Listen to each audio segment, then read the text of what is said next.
I think my first effort moment, I think, was when I finally realized how the game is played over there and how the press treats artists or treats actors. But I understand. I understand it's part of the game, you know. I mean, but understanding the game doesn't mean it doesn't hurt. So sometimes press in Hong Kong isn't very kind.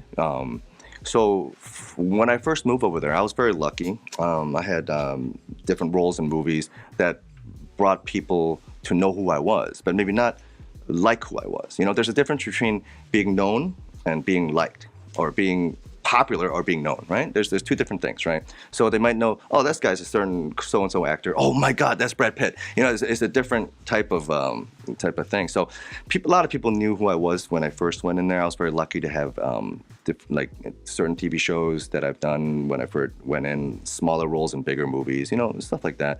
And then I was dating a girl at this time, and I don't think I ever said this, right? For the longest time, and she was a celebrity. She was doing very much better than me at that time. And then the press used to say a lot of things about me not a good match for her, all right? Maybe less of that, and maybe for my career, they would say there's a term in Chinese called ngan sing. It means like skinny star, or what that means is you're just doing pretty poorly, right? I mean, they put you in categories, you know. And I remember one day, it was after I signed to my boss, Wang Ting, a very powerful person in the industry, and I was very happy that he saw something in me and he took me under his wing. But we're making this comedy, Lan Do Fu, Lan Do Chai. I don't remember the English name. It wasn't any action. It was just like a romantic comedy about gambling and love, something like that. But anyways, I remember on the set there was a magazine. I picked it up and it said something like that. And I showed my boss. I'm like, you know what? I shouldn't be affected by this, but you know what? I am. A little bit, you know, because you know, I guess that's what brainwashing is, right? When someone repeats something over and over again, you're like, "Am I not good enough? Do I? I mean, I work just as hard. I jump off as many buildings. I break as many bones. You know, I just not the right timing. You know, I'm trying my best." And my boss said one thing to me. He's like, "You know what? If they say you're going to be a skinny star, you're going to be become a big one for them. So they have nothing to say, man." You know, he just said one word. Maybe it was in Chinese, a little more powerful when he said it than maybe if I trying to translate it at this moment. But I mean, that sentence really was my, you know, all right, fuck it. I mean, what can I go from here but up, right? So yeah, so I keep working. I work my ass off, and in 2016 was a good year for me. 2016, I was able to produced my first movie as a producer, Undercover Punch and Gun. You guys can watch that online or buy that on yesasia.com. I don't know, man, just buy it. And then, and that movie was special because he was with my two buddies, Andy An and Vanessa Wu, who I talked about earlier, you know, for Star Runner.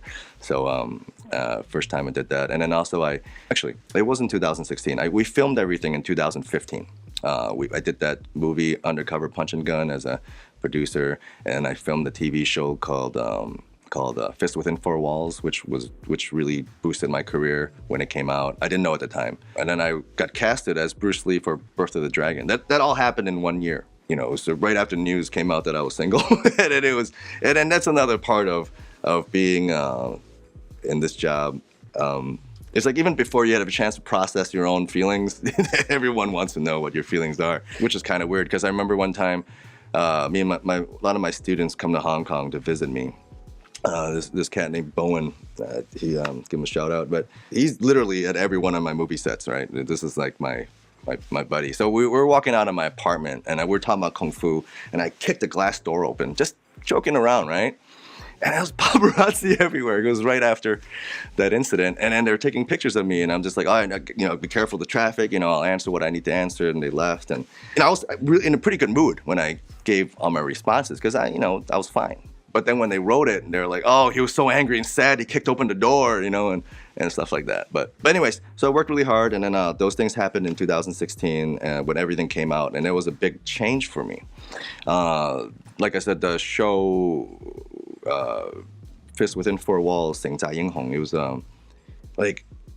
it was produced by TVB, international corporation that everybody who speaks Cantonese or Mandarin watches. It is a huge channel based in Hong Kong that everyone knows, and they've made a lot of stars that that are from Hong Kong. Had cut their teeth there. Like Gu Tinlao, Louis Koo, Gu Tinlao, Chow Yun Fat, and all those guys cut their teeth there. So it was my first TV show there that I filmed for them, and then. And it was a period piece. Took place in Kowloon Wall City, which is a very famous spot. If you know about that, you can do some research on the Kowloon Wall City. It was a no man's land in Hong Kong during the time. The government couldn't go in there. It was like lawless part of Hong Kong.